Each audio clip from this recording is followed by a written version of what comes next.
Dalam hadis qudsi Allah menyatakan, ana inda zonni abdi bi wa ana ma'ahu iza zakaroni. Aku mengikuti persangkaan hambaku kepada diriku, dan aku bersamanya jika dia berzikir kepadaku. Masya Allah. Ketika berzikir, kita bersama Allah. Ketika berzikir, saat itu juga kita sampai kepada Allah. Cepat nggak zikir? Cepat. Itulah bisa menandingi buruk. Maka syaratnya, ya ingin melakukan perjalanan ruhaniah seperti baginda Nabi, syaratnya dua. Punya pemandu, punya kendaraan. Pemandunya juga harus orang yang sebagaimana Jibril. Datang dari sana, turun, lalu mengantarkan Nabi balik lagi ke sana.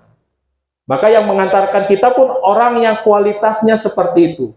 Walaupun ketika hidup di dunia jasaduhu fil ard, ruhuhu tahtal ars. Walaupun jasadnya di atas muka bumi, tapi ruhnya di arsnya Allah. Itu kelas pemandu seperti itu. Dalam Sirul Asrar ya, jasaduhu fil ard, ruhuhu tahtal ars. Maka ruhnya ada di arsnya Allah. Maka itulah kelasnya guru kita Hadratus Syekh Pangersa.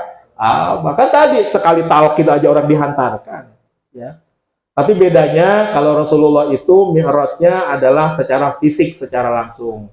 Jasad dan ruh. Ya. Tidak bisa ditandingi oleh makhluk manapun.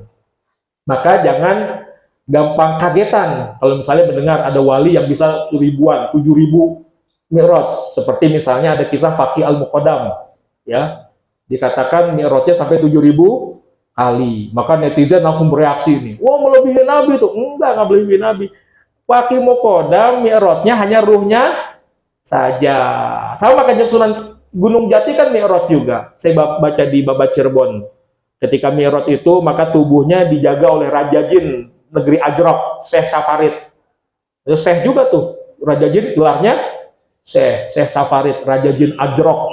Maka jasadnya Sunan Gunung Jati ditunggui oleh Raja Jin Ajrok. Sedangkan ruhnya berangkat ke hadirat Allah. Berarti secara ruhani. Tapi kalau Nabi Muhammad dengan jasad, buktinya apa? Pakai sendal. Ngapain ruh bawa-bawa sendal?